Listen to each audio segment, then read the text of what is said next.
hope you are all well and healthy and ready to learn new things. So my name is Palak Patel. I am working in the Mahatma Gandhi Institute of Technical Education and Research Center, Navsari, in Civil Engineering Department. Today we will learn about earthquake engineering. Earthquake engineering. There is module 2, class C in Hindi. हमारा ये जो lecture है वो पूरा हिंदी में या you कहो bilingual है, मतलब इंग्लिश और हिंदी दोनों में होगा। पीपीटी हिंदी इंग्लिश में है, मैं उसे एक्सप्लेन करूँगा हिंदी में, ठीक है। जो वर्ड इंग्लिश में है वो इंग्लिश में ही होंगे, उसे मैं हिंदी नहीं कर सकता वरना बहुत ही कंफ्यूजन हो जाएगा, ठीक है। तो मॉड्यूल 2 क्लास 3 तो हमने शायद यहाँ तक कर लिया था, derive the equation for single degree of freedom system. Now you are start from the spring in the parallel series. But before starting, I think we missed some topic here. This topic is little bit missed. Let me check. Derive the equation for the single degree of freedom under vibration. We derived the equation for the x in the previous lecture. हमने पहले ही x का जो displacement का जो equation था वो derive कर चुके हैं, राइट, प्रीवियस लेक्चर में किया था। लेकिन अभी इसे और ज्यादा एनालिसिस करना है, मुझे टाइम पीरियड फाइंड करना है कि नेचुरल फ्रीक्वेंसी है किसी सिस्टम की, तो उसका टाइम पीरियड क्या होगा, उसकी नेचुरल फ्रीक्वेंसी क्या होगी, मैं कैसे कैलकुलेट कर सकता हूँ, राइट। तो अगर कोई मोशन पीरियोडिक हो एंड रिपीट हो रहा है, मतलब कुछ टाइम के बाद रिपीट हो रहा है, ऐसे पीरियोडिक मोशन में हो, तब उसका एक इक्वेशन हमारे पास है, omega T is equal to 2 pi, omega T is equal to 2 pi, ठीक है। अब यहाँ omega is equal to under root के बाय एम, तो यहाँ मैं क्या कर रहा हूँ, अब इस इक्वेशन को omega T is equal to 2 pi को मैं t is equal to 2 pi divide by omega, so 2 pi under root के by m is a t is called a periodic of undamped free vibration. मतलब ये time period है, T का जो equation आया मुझे 2 पाई अंडर रूट के by M, वो टाइम पीरियड है। लेकिन नेचुरल फ्रीक्वेंसी फाइंड करने के लिए बहुत ही सिंपल इक्वेशन है। नेचुरल फ्रीक्वेंसी क्या आप कहते हैं कि नेचुरल फ्रीक्वेंसी वाइब्रेशन को कहते हैं जो पर 1 सेकंड में होगी। The numbers of time that the motion repeats itself in 1 second is called natural frequency of the vibration. मतलब ऐसा मोशन, नंबर्स ऑफ मोशन, मुझे नंबर्स फाइंड करने हैं, नेचुरल फ्रीक्वेंसी मतलब नंबर्स फाइंड करने हैं मुझे, वो भी 1 सेकंड में होने वाले नंबर्स ऑफ मोशंस, राइट, वो मुझे फाइंड करने हैं। तो यहां क्या होता है, time period divide by f, मतलब f is always inversely proportional to the time period, मतलब natural frequency always inverse proportional होगी टाइम पीरियड के, क्योंकि यहाँ टाइम पीरियड फिक्स कर दिया है हमने 1 सेकंड। 1 सेकंड में कितनी बार मूवमेंट होगी, कितनी बार मोशन रिपीट होगा, right. So f is equal to 1 upon t is equal to omega divide by 2 pi, so 1 upon 2 pi under root k by. अब टाइम पीरियड की डेफिनेशन भी बहुत कंफ्यूजिंग कर सकती है। टाइम पीरियड का डेफिनेशन क्या होती है कि एक मोशन कंप्लीट होने में कितना टाइम लगता है, मतलब अगर ये यहाँ से यहाँ तक ये एक मोशन हुआ, ठीक है, ये पूरा एक कंप्लीट इस तरह का मोशन चल रहा है, तो इस लोकेशन से इस लोकेशन तक कितना टाइम गया, ये हुआ टाइम पीरियड, ठीक है, ये होता है टाइम पीरियड। लेकिन अब ये समझो, ये टाइम पीरियड जो भी आए, एज्यूम कर रहे 10 सेकंड, तो इसको मैं 10 पार्ट में डिवाइड कर देता हूँ, तो ये 1 सेकंड में कितनी बार फ्रीक्वेंसी होगी। अब ये बहुत ही माइनर इक्वेशन है, ओके, बहुत ही छोटा चीज है। ऐसा नहीं होता कि हम एक मोशन के लिए 10 सेकंड लगते हैं, नहीं लगते, बहुत ही कम टाइम लगता है एक मोशन के लिए, लेकिन मैं यहाँ एज्यूम करवा रहा हूँ, ठीक है, तो उसे टाइम पीरियड कहते हैं। अब फ्रीक्वेंसी किसे कहते हैं कि जहां 1 सेकंड का मुझे टाइम मिल रहा है उसमें कितना मोशन होगा, उसे बोलते हैं नेचुरल फ्रीक्वेंसी, राइट। तो हमारे पास दो इक्वेशन है, f is equal to 1/2 pi under root K by M. ये इक्वेशन याद रखना होगा क्योंकि हम आगे इसे यूज करेंगे। ठीक है, चलिए हो गया। अब हमें सीखना है spring in a parallel and series. ठीक है, spring in a parallel and series. आपको बस यहाँ सिर्फ इक्वेशन याद रखनी है। कौन से इक्वेशन? ये वाले इक्वेशन, ये वाला और ये वाला। मोस्ट प्रोबेबली अगर आपको हो सके तो ये इक्वेशन तो याद रह ही जाएगा। अगर पैरेलल में कनेक्शन है स्प्रिंग तो के इज इक्वल टू के वन प्लस के टू, ये इक्वेशन तो याद रह जाएगा। लेकिन पैरेलल का ये इक्वेशन याद रखना हो, 1/ke is equal to 1/k1 plus 1/k2। ठीक है, अब ये दोनों इक्वेशन क्या डिराइव कर रहे हैं? यहाँ देखिए, यहाँ ये मैं कलर रखें तो यहाँ मेरे पास दो स्प्रिंग है पैरेलल में कनेक्टेड। अब मैं इस दोनों स्प्रिंग को रिप्लेस करके कोई एक स्प्रिंग लगा रहा हूं। मैंने इस दोनों स्प्रिंग को रिप्लेस कर दी किसी एक स्प्रिंग से, तो इस स्प्रिंग का मोशन जो है, इस सिस्टम का जो मोशन है, जो नेचुरल टाइम पीरियड है या नेचुरल फ्रीक्वेंसी है, वो चेंज नहीं होगी। समझ रहे हो मैं क्या कह रहा हूं? चलिए इसे पूरी तरह से इरेज कर देते हैं, उसके बाद फिर से एक्सप्लेन करते हैं। अब यहां मेरे पास दो स्प्रिंग है K1 एंड K2। तो इस सिस्टम की कुछ नेचुरल फ्रीक्वेंसी होगी, राइट, कुछ टाइम पीरियड होगा। चलो ये तो एक दूसरे से कनेक्टेड है, मतलब नेचुरल फ्रीक्वेंसी ही होगी। तो अगर अब मैं क्या कर रहा हूं, इस दो जो स्प्रिंग है मेरी, मैं इन दोनों स्प्रिंग को रिप्लेस करके कोई एक स्प्रिंग से इस सिस्टम को बना रहा हूं। दोनों स्प्रिंग को रिप्लेस करके सिर्फ एक स्प्रिंग, कोई नई स्प्रिंग वहां अटैच कर रहा हूं। फिर उसके बाद भी इसका नेचुरल टाइम पीरियड जो है, जो f है, सॉरी नेचुरल फ्रीक्वेंसी f जो है, वो एज इट इज रहेगी, उसमें कोई चेंजेस नहीं देखने को मिलेगा सिस्टम के अंदर। ठीक है, तो ये जो ke का इक्वेशन है वो यहां से डिराइव हो रहा है, मतलब k1 k2 is equal to ke। मतलब इन दोनों की जगह सिर्फ एक ऐसे स्प्रिंग रखनी है, उसकी स्टिफनेस इन दोनों से मैच कर रही हो। और सेम चीज यहां सीरीज में आ रही है। सीरीज में दो स्प्रिंग है, उसे रिप्लेस करके मैं एक स्प्रिंग अटैच कर सकता हूं। ठीक है, आपको बस ये दो इक्वेशन याद रखने हैं और कुछ नहीं करना है। आपको बस ये दो इक्वेशन याद करने हैं और कुछ नहीं करना है इसके अंदर। ठीक है, रिगार्डिंग ये एक एग्जांपल है। ये एग्जांपल हम अभी नहीं करेंगे क्योंकि एग्जांपल की फॉर्मेट क्या रहती है कि मुझे ना ये पीपीटी फॉर्मेट में एग्जांपल करवाना पसंद नहीं है, तो मैं एग्जांपल किसी और फॉर्मेट में करेंगे हम लोग। ठीक है, आपको मजा आएगा वो फॉर्मेट देखने में।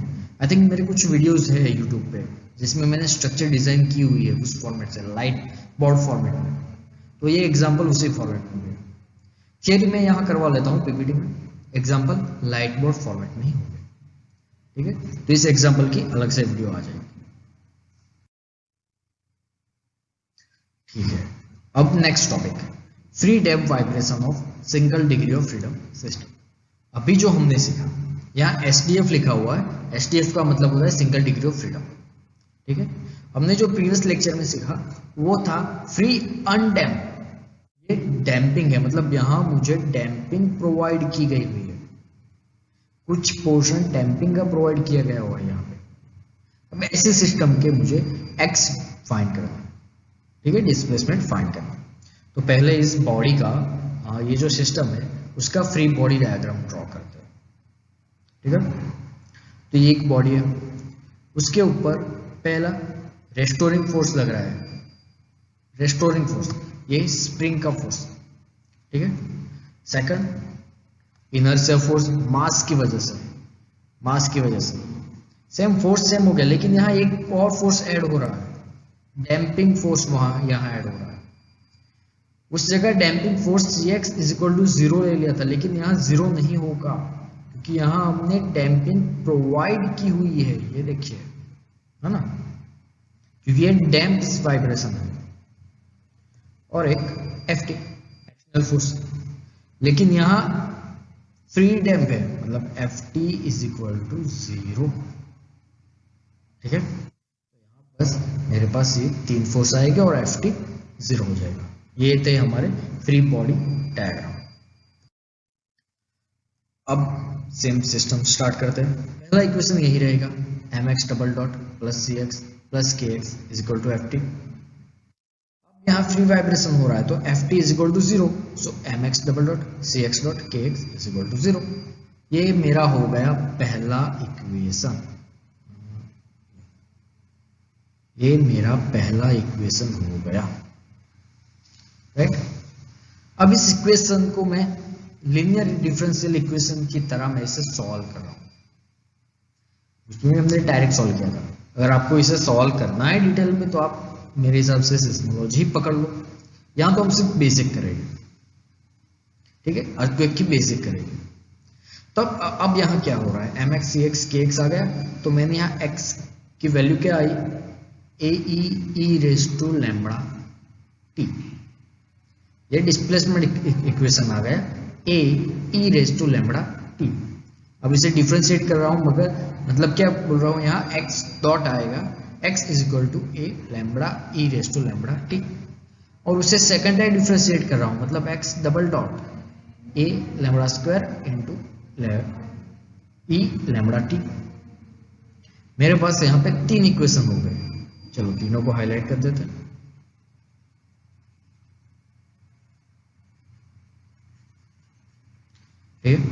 मेरे पास यहाँ 3 इक्वेशन है, एक ये रहा, एक ये और एक ये इक्वेशन है डिस्प्लेसमेंट का, ये हो गया वेलोसिटी का, और ये हो गया एक्सेलरेशन का, राइट। डिफरेंशिएट किसके बेस पे किया, तो dx डिवाइड बाय dt के बेस पे मैंने इसे डिफरेंशिएट किया, ठीक है। अब यहां हम मेथड चेंज कर रहे हैं। मेरे पास x डबल डॉट सी एक्स डॉट और के एक्स तीनों है, और मेरे पास x डॉट और x डबल डॉट की वैल्यू है। मैं क्या कर रहा हूं, इन तीनों की वैल्यू यहां पे ऐड कर रहा हूं। देखिए इक्वेशन 1 में मैंने इन तीनों की वैल्यू ऐड कर दी, राइट। उसके बाद मैंने क्या किया, मैंने इसे m से डिवाइड कर दिया, पूरी इक्वेशन को डिवाइड किया m से, so m neglected, c by m, k by m, ठीक है। नेक्स्ट स्टेप क्या किया मैंने, a into E raise to lambda T को मैंने कॉमन निकाल दिया। ये पूरा कॉमन है, देखिए यहाँ भी a है, e raise to lambda T, a e raise to lambda T, a e raise to lambda T, मतलब मैंने इसे कॉमन निकाला, मुझे इसकी जरूरत नहीं है, वरना एग्जांपल या ये इक्वेशन और भी ज्यादा कंफ्यूजिंग हो जाता, तो मैंने उसे कॉमन निकाल दिया। कॉमन निकालने के बाद मैंने इसे डिवाइड कर दिया, तो मेरे पास ये इक्वेशन आ गया lambda square c by m lambda k by m is equal to 0, ठीक है, ठीक है। तो अब मेरे पास 2 और चीजें हैं, c बाय m और k बाय m, ठीक है। अब यहाँ हमने पहले देखा ओमेगा का इक्वेशन क्या था, omega is equal to under root के बाय एम, तो omega square is equal to K by M, और n का इक्वेशन c बाय 2m, तो twice n is equal to c by m, तो यहाँ c बाय m और k by m की जगह मैं 2n और ओमेगा स्क्वायर लग रहा हूँ, तो मुझे यहाँ इक्वेशन थर्ड मिल गया, lambda square plus 2n lambda plus omega square is equal to 0, ठीक है। ये हो गया मेरा इक्वेशन 3। आपको ये इक्वेशन याद रखना होगा, ठीक है। चलिए अब आगे बढ़ते हैं, क्योंकि अभी भी मुझे इक्वेशन डिराइव करना है, इक्वेशन को सॉल्व करना है, लेकिन यहाँ डैम्पिंग है, तो डैम्पिंग की पोजीशन क्या होती है, डैम्पिंग की कंडीशन क्या होती है, उसके बेस पर इस इक्वेशन को हम और 3 पार्ट में डिवाइड करते हैं कि सिस्टम किस तरह से डैम्पिंग में है। तो हमारा जो इक्वेशन है उसे हम इस तरह से सॉल्व कर सकते हैं, माइनस n प्लस और minus under root 2n square minus 4 omega square divide by 2 multiply by 1। ये इक्वेशन हो गया लैम्बडा 1 एंड 2 का माइनस एन प्लस और minus under root n square minus omega square, minus n plus और minus under root n square minus omega square. ठीक है, अब यहां एन और ओमेगा की वैल्यू के बेस पे मैं इस सिस्टम को 3 पार्ट में डिवाइड कर सकता हूं। पहला है overdamp system, second critical damp system and under damp system. 3 case है मेरे पास, overdamp, critical damp and under damp, right. ठीक है, अब इन तीनों केसेस को लेकर मैं इस प्रॉब्लम को सॉल्व कर रहा हूं। मतलब ओवरडैम्प मतलब क्या और क्रिटिकल डैम्प मतलब क्या और अंडर डैम्प मतलब क्या, हम इस तीनों को बारी बारी से देखते हैं। ठीक है, तो पहला है ओवरडैम्प सिस्टम। ओवरडैम्प सिस्टम में क्या होता है, n is greater than omega. When n is greater than omega, so we have the value n square minus omega square. So here value will be positive. So equation 4 will be real or maybe negative. Because n minus omega square is value is positive, so equation will be real. So x is equal to a1 e raised to lambda 1 t, a2 e raised to lambda 2 t. ठीक है, ये आ गया मेरे displacement का equation ओवरडैम्प system का, मतलब system ज्यादा damping में। Okay, next critically damping system. Critically damping में क्या होगा, n is equal to omega.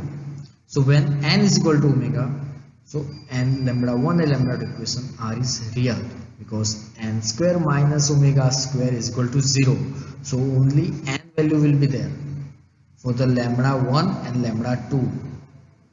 Okay, n value will be there. So x is equal to a1 plus a2 into t into e raised to lambda t. Equation number 6 for the critical damping system. ठीक है,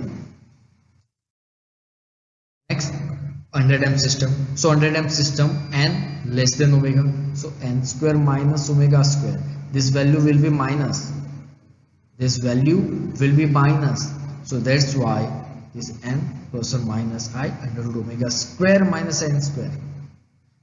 Interchange the value here, n square minus omega square था, मैंने क्या किया omega square minus, मुझे value चाहिए, equation चाहिए, right. अब यहां क्या हो रहा है कि मेरे पास ये इक्वेशन था पहले से, जो हमने पहले ही लिख दिया, a1 e raised to lambda 1 t plus a2 e raised to lambda 2 t। ये इक्वेशन हमने ओवरडैम्पिंग सिस्टम में ही देख लिया था। अब यहां मेरे पास लैम्बडा 1 और लैम्बडा 2 की जगह में ये दोनों वैल्यू लग रहा है, एक बार प्लस की और एक बार माइनस की। ये जो वैल्यू आ रही है वो वैल्यू मैं यहां रख रहा हूं, प्लस और माइनस। बाद में इसे एनालिसिस करता हूं तो a1 x into E raise to N minus T into I. Okay, ये x नहीं है, ये मल्टीप्लिकेशन के साइन है। ओके, x नहीं है, मल्टीप्लिकेशन साइन, माय बैड, मैंने x बोल दिया। So a1 into E raise to E N minus T into E raise to I under root omega square minus N square divide into T. So a2 E raise to N minus N T, ये पूरा equation यहां बन गया। अब यहां मुझे एक दोनों में एक कॉमन दिख रहा है, e raise to N minus T, मैं इसे कॉमन निकाल रहा हूं। सो यहां क्या हुआ, a1 plus a2, a1 plus a2। So e raise to, इस इक्वेशन को मैंने चेंज किया cos omega square minus N square into T plus i a1 minus a2 sine under root omega square minus N square into t. ठीक है, इस तरह का एक इक्वेशन बन गया। मैंने e raise to N minus T को कॉमन निकाल लिया और e raise to I under root omega square minus N square into T को मैंने कॉस और साइन में कन्वर्ट कर दिया, राइट। अब यहां a1 पर a2 को मैं c1 और c2 कॉमन कर रहा हूं, राइट। और यहां omega square minus N square into को WT में कन्वर्ट कर रहा हूं, मतलब e raise to zeta omega T C1 cos omega d into T plus C2 sine omega d into T. तो ये मेरा इक्वेशन हो गया x का डिस्प्लेसमेंट का। ये इक्वेशन बहुत ही ज़्यादा कंफ्यूजिंग है, अगर आप सिस्मोलॉजी करोगे तो आसानी से समझ में आ जाएगा। यहाँ बस हमें बेसिक करना है तो मैंने ऊपर ऊपर से समझा दिया। आपको थोड़े बहुत मैथमेटिकल स्टेप्स आने चाहिए तो आप आसानी से इसे कन्वर्ट कर सकते हैं। ठीक है, तो ये हमारा इक्वेशन कंप्लीट हो गया, free damp vibration of single degree of freedom system. अभी भी मुझे C1 और C2 की वैल्यू चाहिए, C1 और C2 की वैल्यू चाहिए। तो मैं क्या कर रहा हूँ, यहाँ t इज इक्वल टू 0 ले रहा हूँ, तो x is equal to 0, x dash is equal to 0, so C1 is equal to x0 और C2 x0 into zeta omega x0 divide by omega d। जो पहले वाला इक्वेशन था उसे मैंने सॉल्व किया है, जो बाउंड्री कंडीशन अप्लाई की है वो वही अप्लाई की है जो मैंने पहले अप्लाई की थी। फ्री अनटेम वाइब्रेशन में जो बाउंड्री कंडीशन अप्लाई की गई थी, जिस तरह से वहां से C1 और C2 की वैल्यू फाइंड की गई थी, वैसी ही यहाँ फाइंड की गई। ठीक है, अब हम वैल्यू पुट कर रहे हैं, तो x is equal to E raise to N minus T into X zero cos under root omega square minus N square divide by T into N X zero minus X zero divide by under root omega square minus N square sine under root omega square minus N square T. ठीक है, मुझे दो value मिल गई, sorry एक equation हो गया हमारा। चलिए अब आगे बढ़ते हैं। अब हमने पहले देखी हमारे पास तीन कंडीशन है, पहली ओवर डैम, क्रिटिकल डैम और under dam. Over damp, critical dam और अंडर डैम, इन तीनों की जो फ्रीक्वेंसी चार्ट है वो देखिए। ओवर डैम का सीधा सीधा जा रहा है, मतलब ये लास्ट में टी पे कन्वर्ट होके जीरो हो रहा है। क्रिटिकल डैम्पिंग एकदम फ्लैट होता जा रहा है, ठीक है, देखिए ये जल्दी फ्लैट हो जाता है। और अनडैम में मुझे फ्रीक्वेंसी मिल रही है, यहाँ पे अच्छी खासी फ्रीक्वेंसी मिल रही है, राइट। ये होती तीन वैल्यू समझ, over damp, critical damp, under damp system. N minus omega square, sorry n less than omega, n is equal to omega, n less than omega, c greater than c c, c is equal to c and c less than c and zeta की value, zeta is greater than 1 then over damp system, zeta is equal to 1 critical damping system and zeta less than 1 under damp system, right.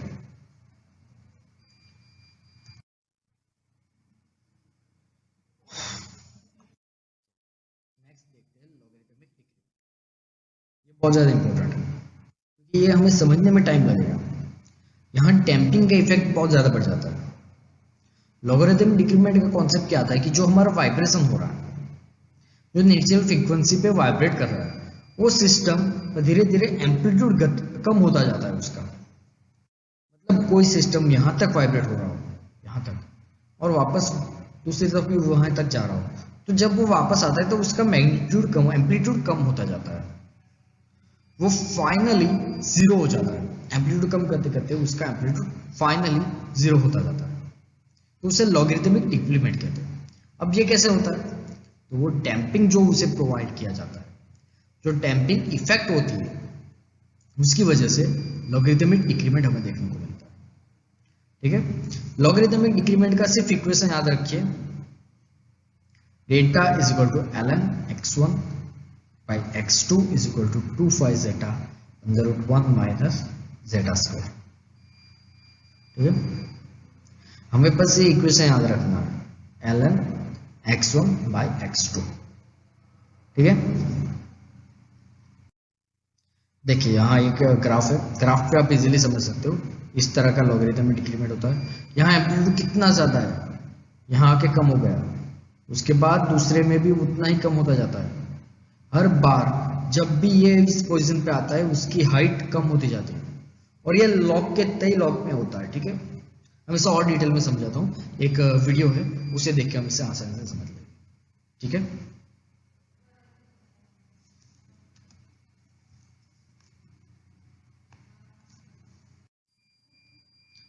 Okay students, तो ये एक example है, मैंने पहले ही कहा था हम एग्जांपल अलग तरीके से करेंगे, ठीक है। तो ये एग्जांपल विंटर 2090 और तो विंटर 2080 में पूछे गए एग्जांपल है, जीटीयू एग्जांपल में, ठीक है। हाँ, ये हो सकता है 2080 में अलग हो, 2090 में अलग हो, सिर्फ वैल्यू चेंज की गई हो, लेकिन मेथड यही रही हो, ठीक है। चलिए, तो हम ये एग्जांपल करेंगे। हमारा ये लेक्चर कंप्लीट हो रहा है, हमने लॉगरिथमिक डिक्रीमेंट तक कर लिया। नेक्स्ट लेक्चर हम करेंगे free vibration, force vibration and then after examples हो गए कुछ। तो हमारा आई थिंक इस सेकंड चैप्टर में हमारा 5 एक वीडियो बन जाएंगे, 5 वीडियो हो जाएंगे। हमने 2 वीडियो कवर करी, कि थर्ड वीडियो भी कंप्लीट हो चुका है, इसमें चौथा वीडियो जाएगा, और ये 2 एग्जाम्पल है जिसमें मेरा 5 वीडियो हो जाएगी, 2 एग्जाम्पल में अलग अलग वीडियोस, ठीक है। चलिए नेक्स्ट लेक्चर में मिलते हैं, तब तक के लिए अपना ख्याल रखिए, goodbye and take care.